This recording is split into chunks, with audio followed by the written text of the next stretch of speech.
Hi, it's Robin McMahon here. I'm the host of Parenting Our Future. And if you're listening to this podcast, I want to thank you so much for being here. I also want you to know that I am a former angry mom.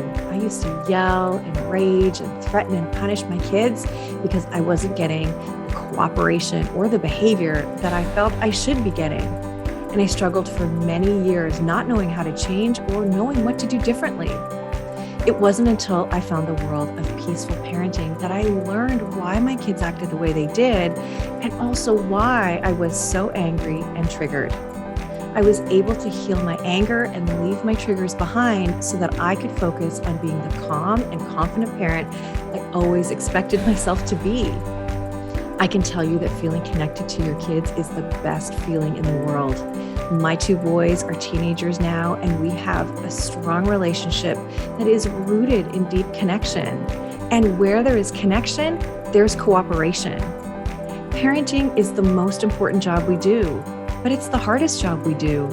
And we do it without understanding the fundamentals of the way our kids grow and develop. And we do it without knowing the way their brains work or what their behavior is actually really telling us. So it's no wonder it's so hard. And it's okay to ask for help. It's okay to say, this is harder than I thought it would be. And that's where I come in. I can help you and I can support you so that you can have the cooperation and enjoy being a parent. You can book a free call with me on my website, parentingforconnection.com. And if you want to download my free guide, How to Turn a No into Cooperation, go to triggerfreeparents.com. I really hope you enjoy the show. Thanks for listening.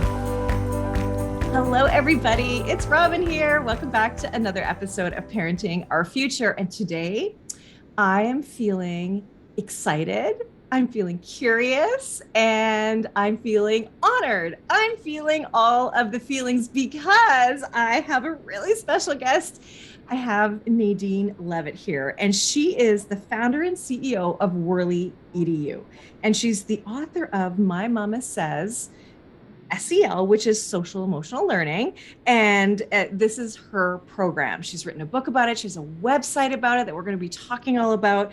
And she's really cool and super interesting. Get this. She started her career as an international trade lawyer, but after 6 years of that, she decided to pursue her passion for opera and songwriting. I love that. And she is so accomplished that she's worked all over the world with people like David Foster and Andrew Bocelli and Christina Perri and Steven Tyler, just to name a few. Just a little humble brag there, no big deal. She's also passionate about education, which really is why she's here. She is here and is in the capacity that she has been working in. She has observed over 400 classrooms, and she published this children's book called My Mama Says. And so we're going to talk about that. We're going to talk about the work that she is doing to really support our kids in learning social emotional skills. And it is so important. And so I just want to welcome you, Nadine. Thank you for being here. I have so much to ask you, so much to say. I'm so excited. Like I said, feeling all the feelings.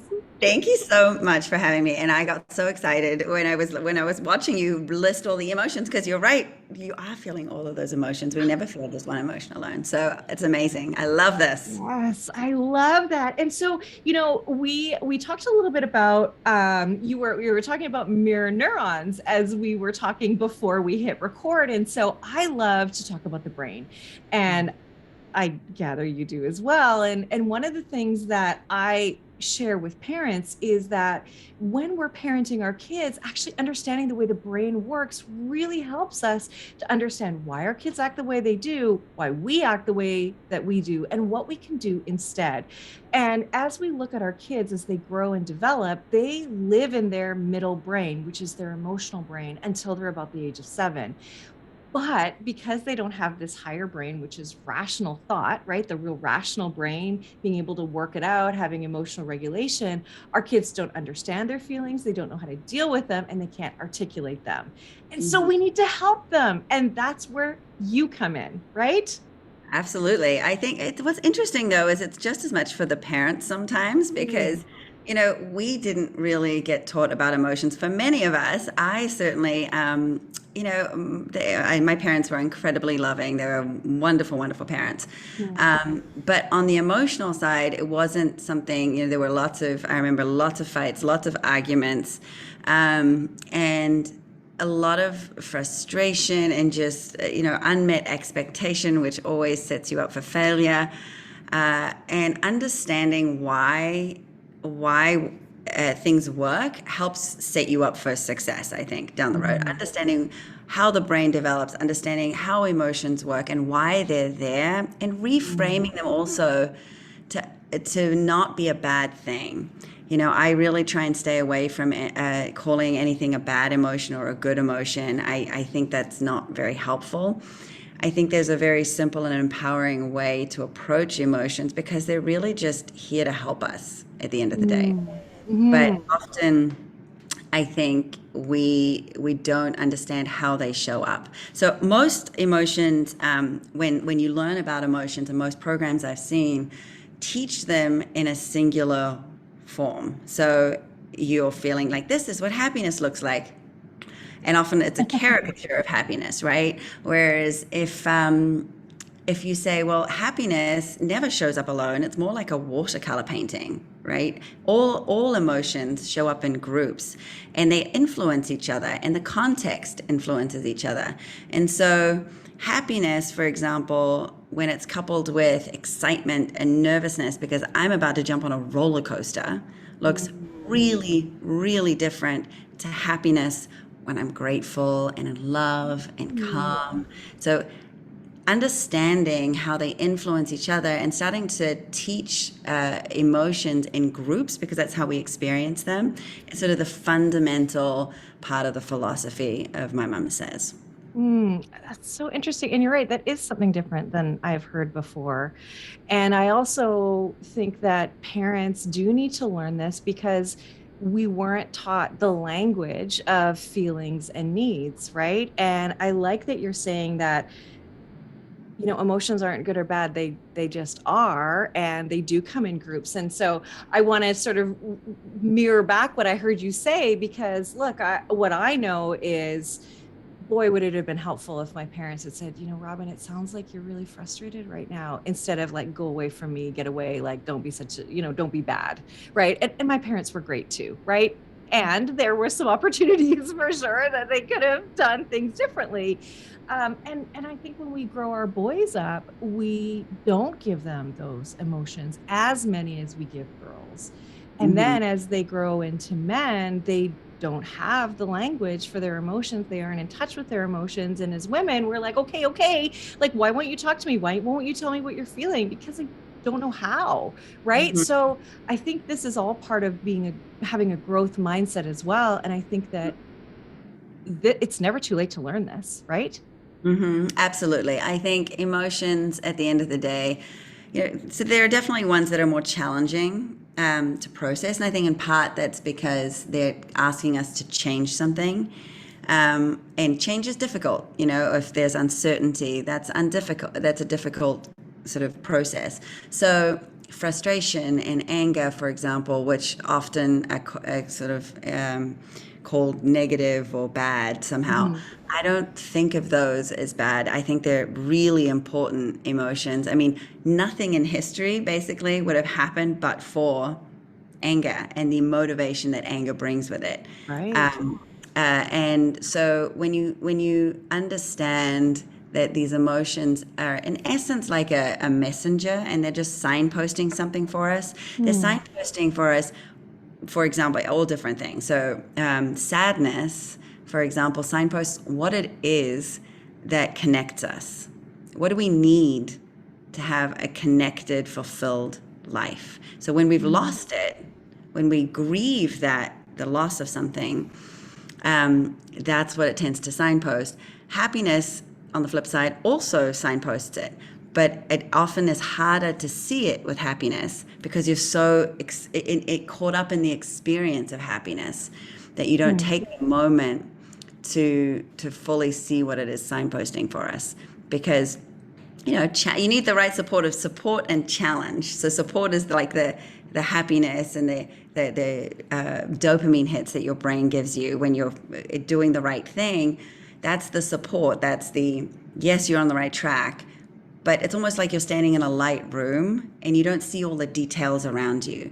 Whereas if you're standing in a dark room, looking at the light room, you're aware of both the dark room and the light room, and you start to see more of the details, if that makes sense. So you start to see like more context, you start to have a different perspective in things. And so sadness or loneliness or shame even gives you that perspective to deepen our empathy and more and enjoy more those moments where we do have those dopamine hits with happiness and so on and so forth. So those sort of lower emotions, and I don't know if that's how you would classify them, are really a gift because they do allow us to grow.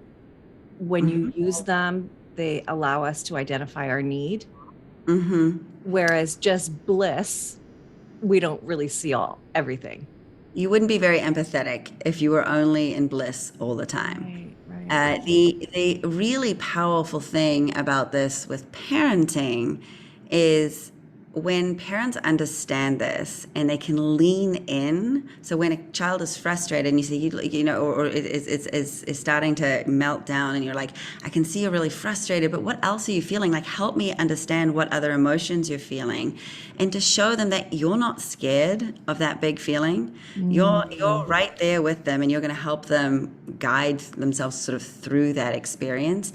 And for them to see it as a gift and like what a great relationship you're now establishing with your emotions.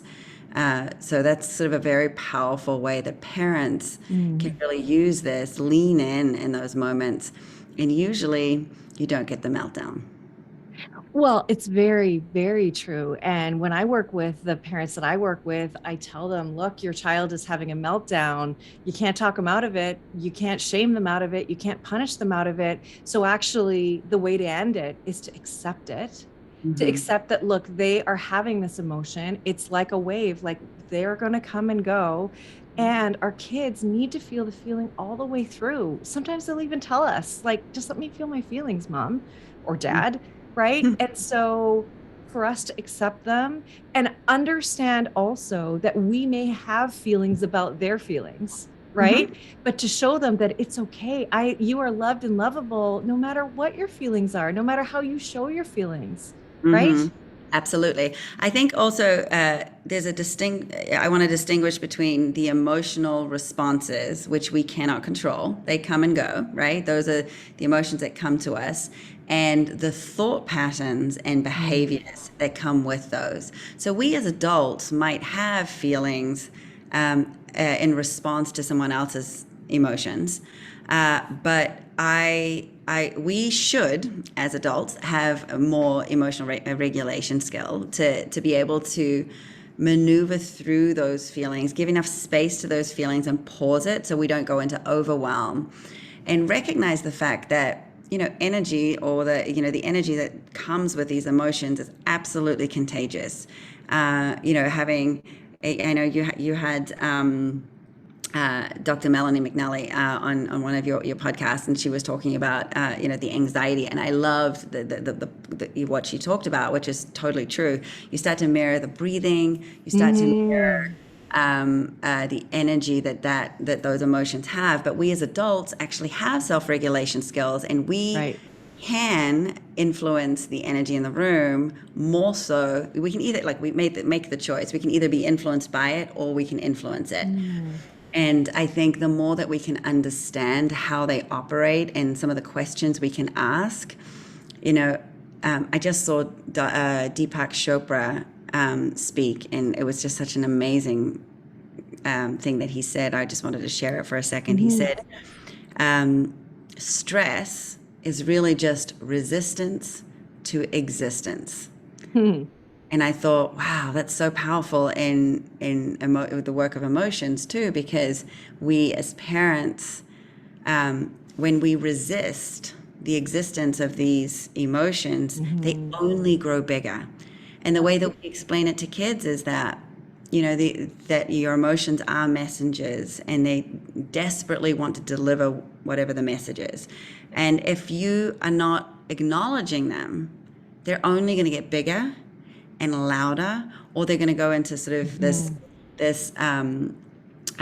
silent mode where they explode later on, like a ninja mode. They suddenly explode later on. But it can all lead to overwhelm. And overwhelm is really that response to our central nervous system, that there's too many massive feelings, too many massive emotions vying for your attention. And so therefore you go into reactive mode rather than responsive mode, and you can no longer problem solve. So the more that we can learn to not take it to overwhelm and instead create space and acknowledge our emotions and have parents, and that's part of, when somebody says, I can see you're feeling really angry right now, and so on and so forth, but having the follow-up question saying, tell me, like, what else are you feeling? Because it's different if it comes with different things, and it's only part of the message if you're only acknowledging the anger. If you're also saying, I'm actually feeling a little scared that I'm not good enough, or I'm feeling scared of failure, or I'm feeling anxiety because of the pressure of this, I'm feeling frustrated because the same thing keeps happening, then you can start to puzzle all those pieces together as to what the true message is that's being signposted for you. So the true message that your feelings are showing you, right? It is sort of like a puzzle to be solved. Yeah. Exactly. Okay. Yeah. Yeah. Okay. So I want to just, again, so really what I heard you say, right? So there are the feelings, and then there's the behavior, and then there's the thought patterns. And so, yes, as adults, we do have emotional regulation, but the problem is we get caught in our thought patterns, right? We see the behavior and we make it mean something, right? The story I'm telling myself is that you are a brat, or that you're entitled, or you aren't grateful. And it completely it dishonors what your child is actually really going through. And I love that you just said you can either influence it or be influenced by it. And look, we're all a work in progress, right? We have not all grown up with this, where we say, okay, I see that you're upset right now, even though you're having a meltdown in front of my mother-in-law, and I'm super embarrassed. So I think that part of this, and I'd love to hear what you say about this, is acknowledging, I am really embarrassed right now. I am feeling scared of judgment. I am really worried about what is going to happen next. I hope my child calms down. And so acknowledging my own emotions, and then going to my child and saying, wow, you must be so disappointed because you couldn't have this, or because you can't go play upstairs, or whatever it is, right? So I'd love to hear that. And then I want to next ask you what are the questions we need to ask our kids to help them through the emotions. So, okay. So the first part of this, I just wanted to say about the thought patterns. And one of the things that you just said, which I love, and I think it's such a powerful thing to do, is that the story I'm telling myself is blah, blah, blah. The awareness that comes with, oh, yeah, the story I'm telling myself right now is this and this and this. And the reason it's really important is, I think, because, as human beings, we are wired to recognize patterns. It would be completely overwhelming for us if we had to overthink every single decision, every part of our life. Like, oh, I have to tie my shoelaces to go out the door. How do I do that again? Like, we know how to do things. We get the patterns. We sort of learn them, and then we automate them.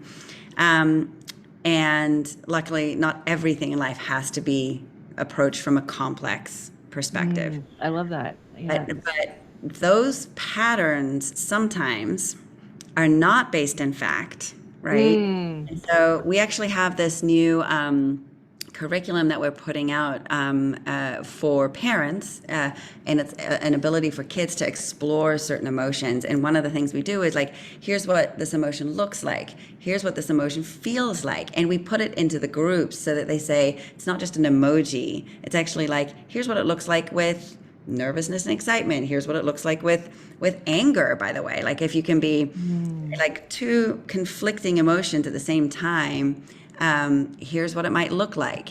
So the kids can start to get their own idea of what the patterns are. Here's what it feels like. Here's the stories we tell ourselves with happiness. And by the way, the quickest way to get rid of happiness is to start building up expectations Ooh. because of you believe your stories so much that you tell yourself. We're going to live happily ever after. We're going to do this. We're going to do that. And then that's an expectation that may not be based in fact at all. It's probably based on a fairy tale that you've seen on a movie or even that you've read as a child. So these patterns that our brain is recognizing they come from all sorts of different places. It might be things we've experienced. It might be, movies, media, things people have told us. And so it's just really important, and I think really powerful when I heard you say, like, the story I'm telling myself is this really, really powerful skill to like be developing, and I'm constantly trying to continue to develop it myself. The other day, just on a side note, my daughter, who's 8, because I've shared this with her too, with both of my kids, but my daughter threw it back at me the other day. She was like, I was very frustrated and really disoriented, I think, because I was trying to get them out the door. We'd done this whole, I was disappointed, we'd had an agreement. We'd made a whole poster about what our plan was going to be as we walked out the door, getting to school on time. It's a challenge in our household. And everyone was in agreement. Everyone took ownership. I felt really good about it. And so my head was like, okay, I expect them now to do it. And of course they didn't. And so my daughter, I walked into her room at time that we were 2 minutes before we went to leave. She had not cleaned her room. She had not made her bed. She had not gotten dressed. She had not brushed her teeth. She had not brushed her hair. None of the things that were on the poster. And it's really hard not to lose it in those moments. And I took a deep breath, and she said, Mom, before I even said anything, she said, are you telling yourself, I love it. The story that I don't care about this, and that I'm being disrespectful? Like, that's not the case. I just got distracted, but I'll do it right now. Like, I love it. I love it. Beautiful moment. And I was like, oh, she does listen and she does care. But you're right. I was telling myself that.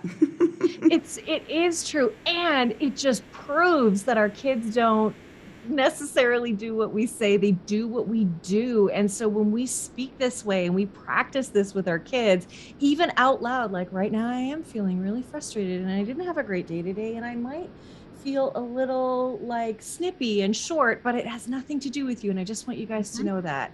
And so to take care of myself, I'm going to go have a nap, or something like that, right? Absolutely. To really talk in that feelings, Verbalizing it. Yeah. Yeah.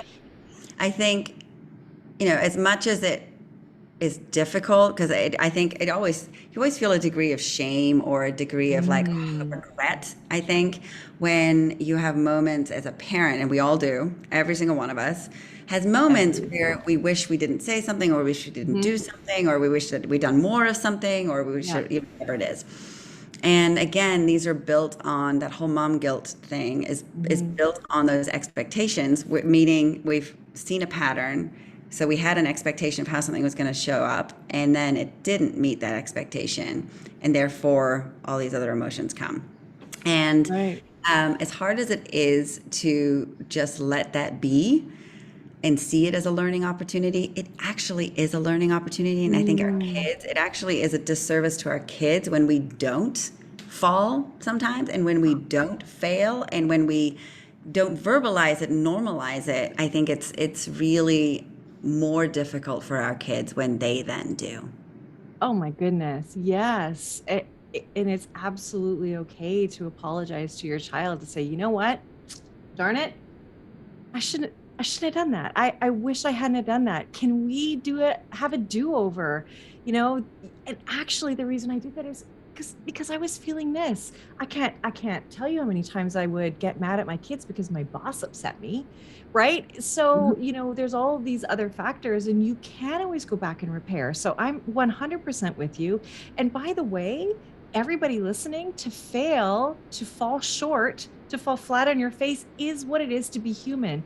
We Mhm. cannot be perfect, and to expect that we can or that our kids are Mhm. is setting yourself up for failure, right? Yeah. And then those expectations and unspoken expectations are very dangerous. That's Mm. a topic for another day. Another day for sure. Yeah, but quantum physics actually, that's the quantum Mm, physics shows us that perfection is unattainable. Like so I like that. there's literally there's so much science behind it. There absolutely is no such thing as perfection.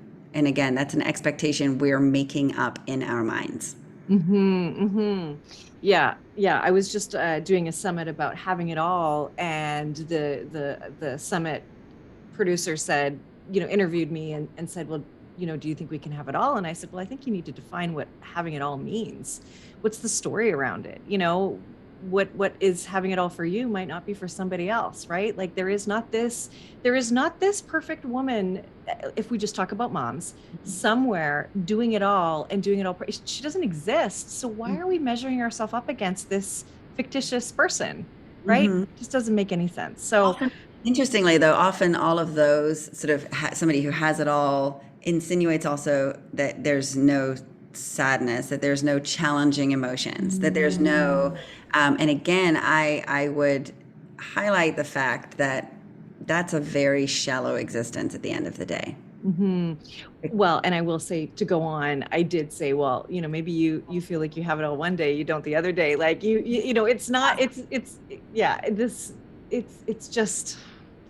it's just one more thing that we use as a measuring stick, Yeah. and we look like we fall short, and so then we feel bad about ourselves, right? And really having self-compassion says, look, I fall and I fall short, and that's okay because I am human, right? And again, to validate your own emotions and that sort of thing, which we want to get to, because you have three real steps that are really, really great in helping our kids make sense of their emotions. So as parents, and you see your child come home after school and they're really grouchy and they're not normally, let's say, or something's going on with them, right? And they're feeling something. How do you approach them? What do you ask them? Well, it's interesting. So first and foremost, I think there's the hierarchy of needs, right? That's so Mm, physiologically, I think when you take the mind body balance, you just got to make sure that the body has what it needs physiologically. Have they are they so you understand the context. Take a mhm, second, understand the context, be aware of what they might be walking in, but again, be aware of it from a not attaching to anything, mhm, and just observing, right, without judgment, just observing what the setting and the context is. mm. Could it be that you might want to give them some food and water beforehand, Right. or suggest, that you snuggle up and maybe have a nap? Because it might be a physiological need first. I think Okay. first and foremost is that awareness. And then the second thing is having them have that awareness, so that they can identify the emotions that they're feeling, both in themselves and maybe in others. So we teach emotional intelligence in three levels. So the first is really like, can you identify and acknowledge your emotions inside of you and in other people? And Brene Brown, in her latest book, Atlas of the Heart, which I'm a huge fan of, she talks about how you can't really ever truly know how somebody else is feeling without asking them. I would counter that a little Yeah. bit because Okay. I think that it's a part of identifying in other people. I think asking people is a part of identifying it. But I think often other people don't know or don't want to vocalize it to you, don't want to verbalize to you how Mm, they're really feeling. Because there's a lot of, for example, if someone's really jealous of something, they don't want you to mm. know that. That's not, there's shame attached to that. There's like a lot of True. things that are considered negative, or if you're angry and you don't feel like you have the right to be angry, or resentful, these are all like, they have this whole sort of stereotype or bias toward them, so that you don't want to verbalize to people always how you really feel. So I do think it's powerful to ask people how they're feeling, but I Right. think first and foremost, you can observe how you have hints toward how somebody's feeling, based on their facial expression, body language, Hmm. their different reaction, even what they're saying, or what they're not saying. Yes, yes. And I think you're so right. What one of the things that I teach too is, I mean, my company is called Parenting for Connection, and I think it's all about the connection. Does your child feel safe telling you their feelings, or are you going to judge them and criticize them, right? I mean, we're assuming that if you ask your child that what they're feeling, that you're going to accept them and honor those. But what if you don't, right? What if you're like, oh, you don't know what you're talking about? Your child is not going to want to come to you.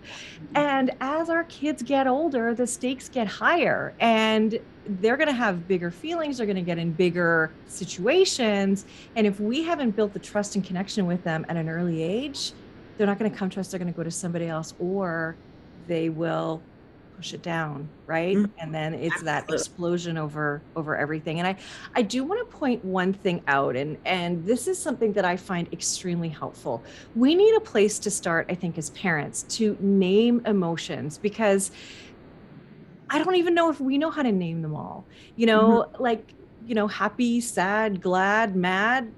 Maybe that's all I have. But what about feeling jittery? What about feeling shaky? What about feeling butterflies? What about feeling discombobulated, right? There's all these different kinds of feelings. And you have this great set of feeling words. It's a magnetic drawing board and activity set, right? And it's meant to help Yeah. teach the language of emotions. And I think we need something like that in order to help. And by the way, you are giving us some really great things in the parent toolbox as well to help Yes. us as well. So I just want to say thank you to you Of for that. course. But I think it's important. Look, I know that you don't necessarily know all the ways, and that's okay. We've got you. Nadine has got you. My mama says has got you. So I just want to say all of this may be like, okay, but I don't even know what I don't know. And of course you don't. How could you? Right? So anyway, just wanted to Yeah, say no, that. I love that, and I think it's so true. It's so my own daughter.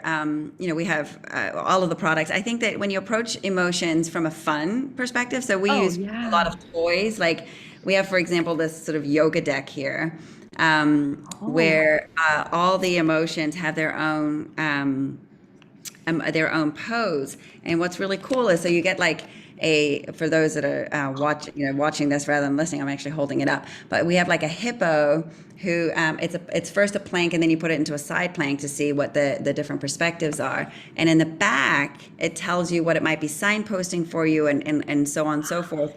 But so what's really cool is even really young kids can take these visual cues of different emotions, and you can absolutely make these yourself too. So we have, for example, in classrooms, kids think about all the different emotions that live inside of them, and you can research it together, and you can find all the Mm. cool emotions. You can have conversations about it. My daughter, as part of her emotional village, wanted to include fluffy. And at first I was like, I don't know if that's a text, or is that really an emotion? She said, no, mom, sometimes I just feel like I'm no substance. It's like I'm just feeling fluffy. And I was like, oh, I actually Mm. quite like that. Okay, I'll take it. So there's times where you can have these conversations, you can have these visual cues. And actually, Ella also in the car said to me, one day when she was really, again, discombobulated and there was a lot going on. She had really big feelings, and she said, "Mom, do we have a magnet box with us? I want to think about how I'm feeling." Wow. I was like, "Oh, I love that." And it's an exercise that I've done with them for a long time with both my kids. And I'll leave the magnet box outside and on the dining room table. And as I'm making breakfast, it has one emotion to the left, and then they're supposed to pick all the other emotions that might go with that emotion for them. And Oh. what it means to them might be very different what it means for me. So what emotions often come with, say, surprise, for example, might be very different to the emotions that come, with surprise for them.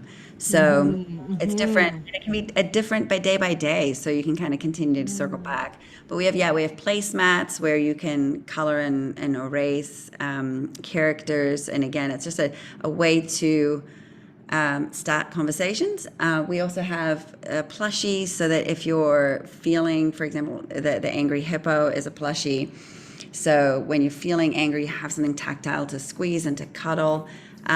We have the sad silent pup. So when you're feeling sad, you have someone to hug. And it's been really great to see the empathy in a lot of these kids growing, because they say, "Oh, well, he just looks so sad, and I want to Yeah. better." And it's been used by a lot of special educators too, which has been really, really cool. But you mentioned connection. And I just want to circle back for a second, because this is a really, really crucial point. And it actually parlays also into education, because in education, you cannot learn, no one can learn, adult or child, can learn anything if they're not in a relationship that has both trust and like that connection, right? As well as, and then you have with that trust as the basis, then you need challenge and support. And so trust with challenge and support, I think, are the key pieces to the foundation to learning. And emotions can hijack learning really quickly. So if you're feeling a lot of anxiety, you're feeling fear of failure, you're feeling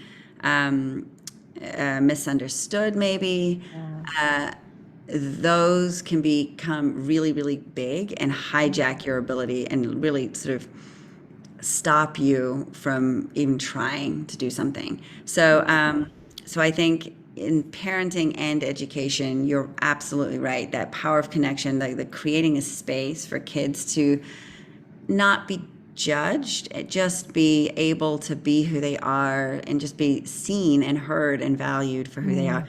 And it doesn't mean, and again, going back to what I said earlier, which is, there's your emotional responses that you cannot control, but then you have your thoughts and your behaviors that you can control. So it's not being permissive and saying, yeah, just anything goes, have your meltdown, have your da-da-da. You can, as kids grow older, more and more, both model and teach them and guide them through separating out. So that's the second level of our emotional intelligence, is separating out your thought patterns and behavior. So you can say, it's okay to feel angry. It's not okay to punch somebody. Oh yeah. I love It's that. okay. Yeah. It's okay to feel angry. It's not okay to slam the door and break my door frame. And that's holding a boundary. That's what I look at that as. Like, you're Absolutely. not going to hit. And I understand you are feeling very angry. I understand. Yes. And that's Do okay. not hit. Yeah. Yeah, exactly. And the third level, right, which is how do you use that for a more productive behavior? How do you use what the emotions are signposting for us to lead a more fulfilling life and to actually learn something? So that's, again, with that connection that a parent or a teacher can foster with a child, be able to say, okay, having now identified and acknowledged all the different emotions that you're feeling, what do you think it's signposting for you, and how can we decide to behave and react, or respond, I should say, so that it's the most fulfilling and productive for you? So anger, for example, okay, how can we use it to motivate a change that's good for everybody? It's a win-win. And I think, that's that third level of emotional intelligence. And creating a win-win is always the goal. At least that's how I see it, right?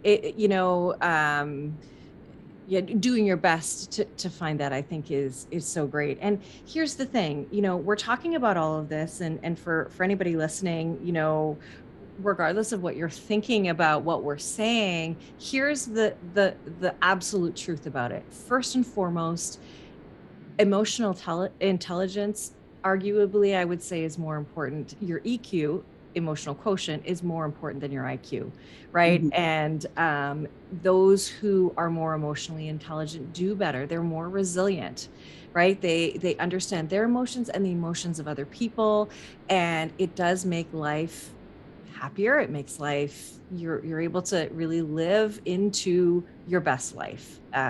And also, as a parent, putting the work in here makes parenting more joyful, makes parenting more fun, makes there be less friction and less conflict in your relationship with your child, because you're only ever seeking to understand. You're not punishing, you're not criticizing, you're not shaming your kids. You're just trying to understand them and help them work it out. Right? Would you agree? Totally. Yeah, it's interesting. IQ is an interesting one. I always think, what is the goal of school anyway? Um, I think that the goal of school should be to be developing, fueling and developing a curiosity so that you're a lifelong learner. That should I be, agree. so that you love to learn and you want to do it for the rest of your life, because we should be lifelong learners. Talk about a growth mindset. It's such a huge part of being resilient. I think it's Mhm. such a big part of emotional intelligence, is sort of understanding that it takes work and it takes Mhm. practice, and all of these things are learning opportunities. Mhm. And I think when you get somebody who, on a traditional academic basis, do really well at school but never have to try very hard, it doesn't Mhm. set you up for future successes, because you have to. If I, like my one of my children has this, where just school finds it really easy, finds it incredibly easy. Mm. So I have to find things that they don't find easy, so that they Mm. learn. So I keep, you have to have things that you find challenging. If you're Mhm. never challenged, you're not going to grow, and you're going to turn into, you're not going to have that depth to share yourself with the world. I just want to share one really quick story because I really love it. Mhm. It's my dad told me when I was growing up that I'd had my first big heartbreak, in school. There was a lot going on, and it was really, like, I was just not in a good place, and I was really, really sad and lonely, feeling really isolated. Mm. And he said to me very quietly and calmly, he said, life is kind of like a block of wood. And and at first it's beautiful and clean and gorgeous, and you just admire this piece of wood. And then one day somebody comes and carves this big thing through it, and you're horrified that your beautiful, perfect piece of wood has been marred with this carving.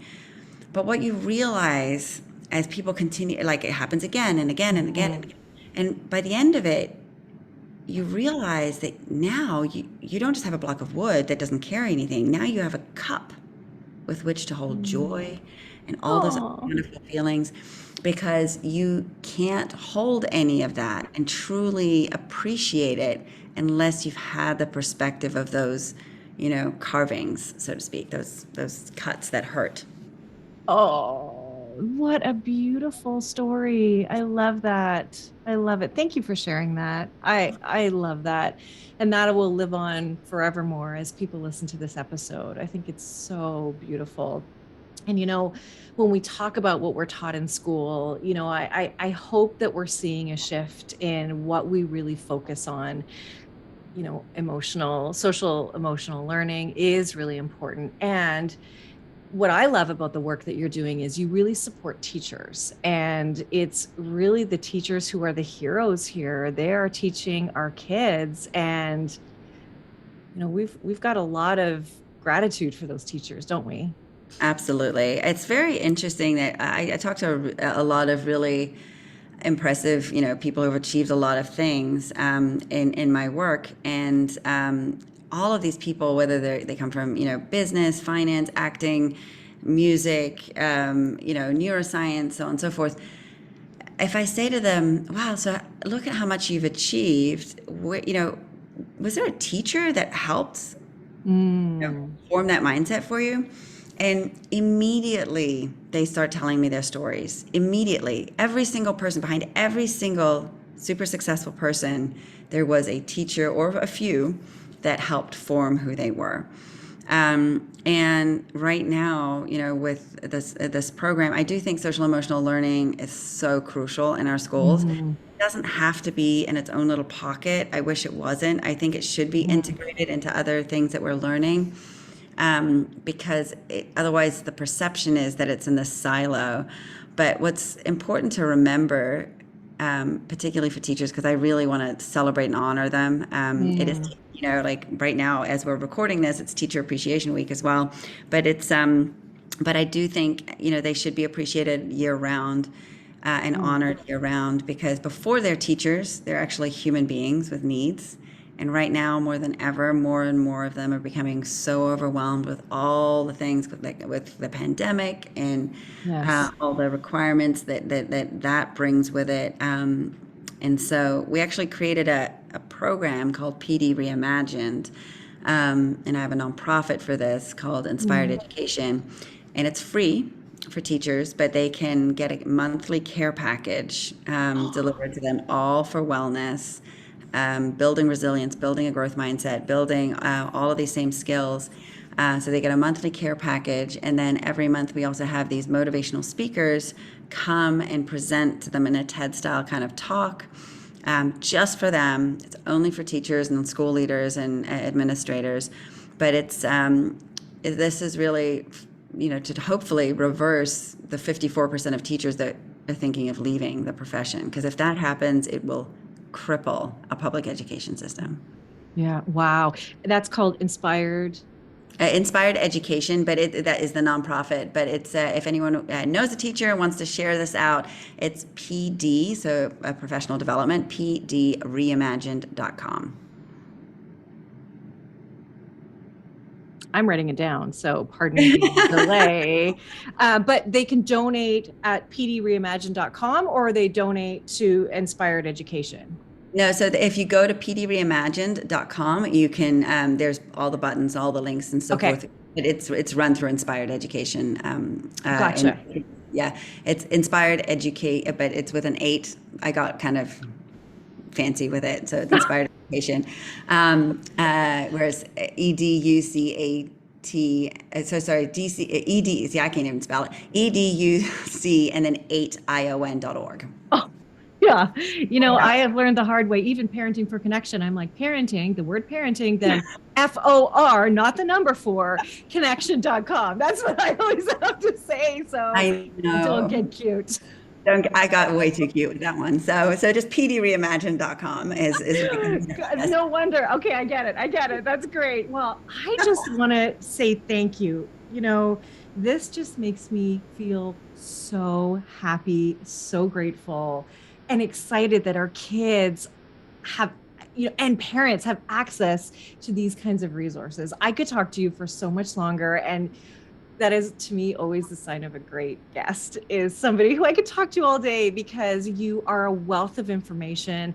I've learned some things from you, and I absolutely am beyond grateful for that. And again, I think this is one of the most important things that we can do for our kids. There's a list of things that we can do, but this is one of the things that I think we not only do for them now as we're parenting them, but we do for their future.